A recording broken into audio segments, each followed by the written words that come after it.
सभी साथियों को प्रेम भरी नमस्कार। प्यारे साथियों, जैसे कि योगा कथामृत का हमारा स्वाध्याय चल रहा है, तो हम पहुंचे हुए हैं उसके 44वें अध्याय में, जिसमें योगानंद जी मिलने जाते हैं महात्मा गांधी जी को। महात्मा गांधी जी के बारे में बहुत सी बातें हमें पता चल रही हैं। और अब इसमें आज के स्वाध्याय में हम जानेंगे उनकी पत्नी कस्तूरबा जी के बारे में, कि वो किस तरह की औरत थी और उनकी नजर में गांधी जी क्या थे।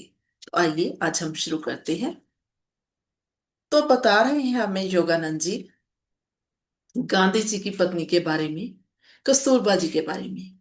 कहते हैं कि गांधी जी की अनूठी धर्म पत्नी कस्तूरबा जी ने कोई ऐतराज नहीं किया जब गांधी जी ने उनके लिए, जब उनके बच्चों के लिए कुछ भी बचाकर नहीं रखा, मतलब पूरी दौलत उन्होंने लुटा दी।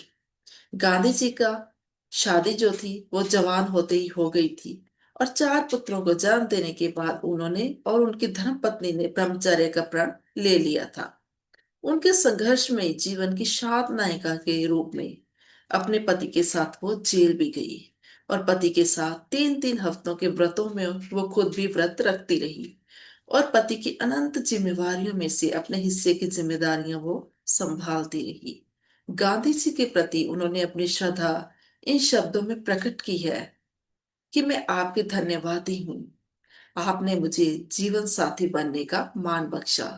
मैं धन्यवादी हूँ कि पूरे संसार में हमारी सर्वश्रेष्ठ शादी के बंधन के लिए जो विषय भोगों पर नहीं बल्कि ब्रह्मचर्य के ऊपर आधारित है। मैं धन्यवादी हूँ आप जी की कि आपने जिंदगी के हर पहलू से भारत माता की सेवा करने के लिए मुझे अपने बराबर का हिस्सेदार बनाया। मैं आपकी धन्यवादी हूँ कि आप उन पतियों में से नहीं जो जुआ, घोड़दौड़, सुरा सुंदरी और गाने बजाने में अपना समय नष्ट कर देते हैं, और अपनी पत्नियों और बच्चों से इस तरह से मुंह फेर लेते हैं जैसे वो कोई बचपन के खिलौनों से, जैसे कोई बच्चा है उसका दिल भर जाता है।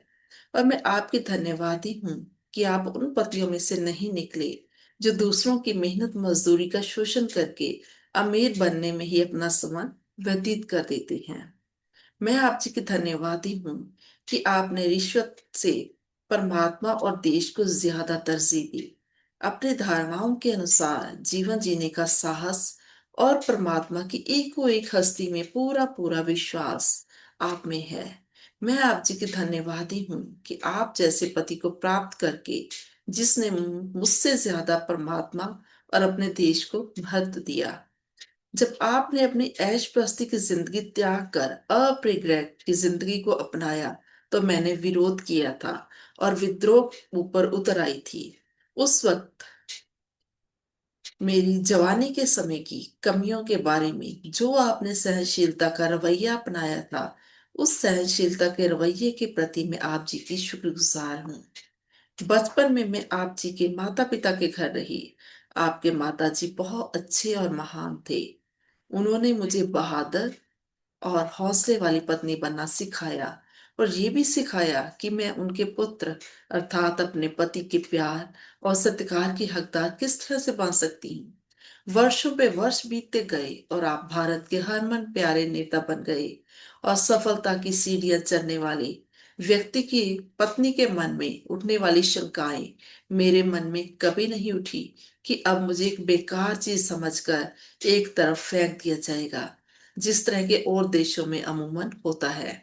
मैं जानती हूं कि जब मौत आएगी तो उस वक्त भी हम दोनों पति पत्नी होंगे।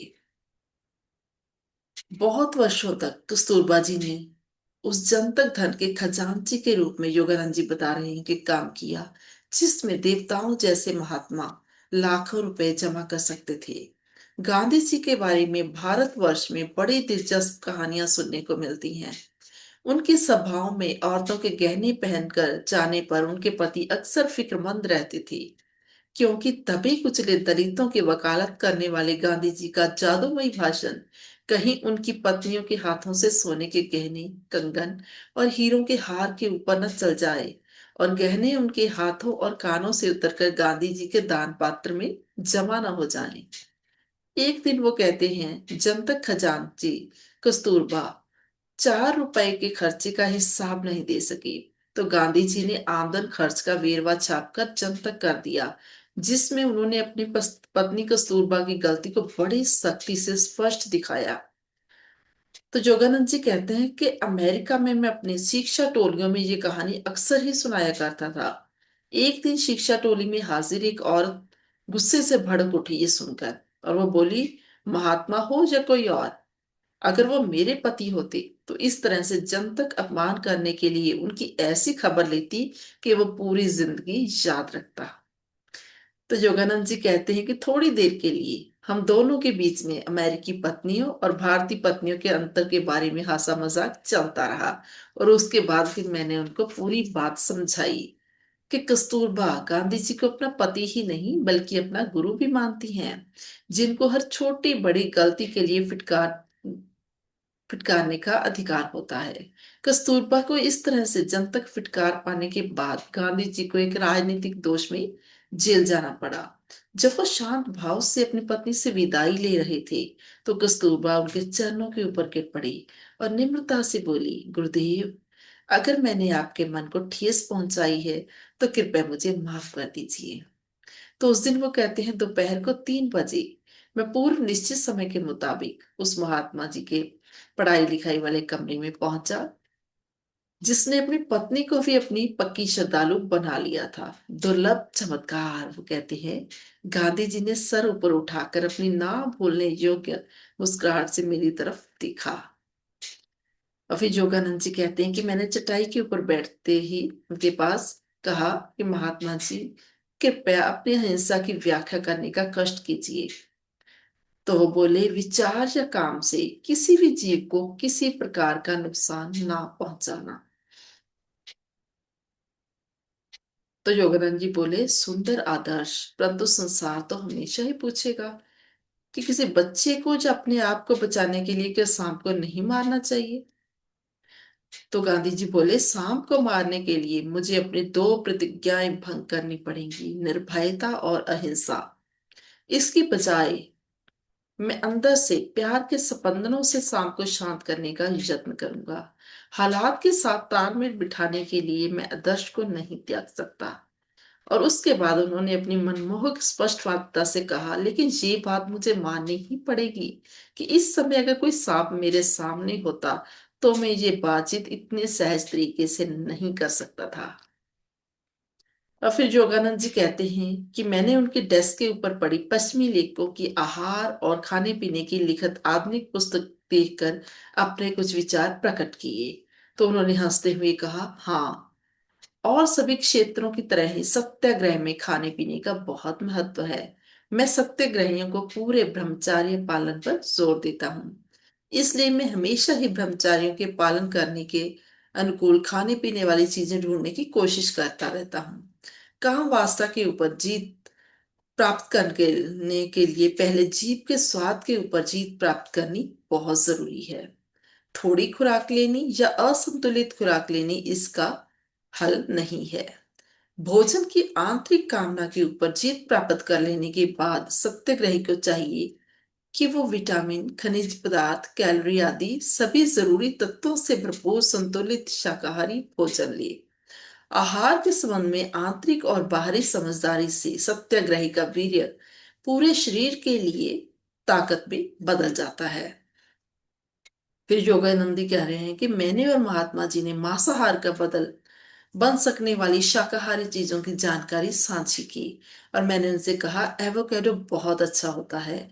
कैलिफोर्निया में मेरे सेंटर के पास एवोकेडो के पेड़ों के अनेक झुंड हैं। तो गांधी जी का चेहरा उत्सुकता से चमक उठा और बोले, क्या वह वर्धा में हो सकते हैं? खाने की नई चीज से सत्याग्रहियों को बहुत खुशी होगी।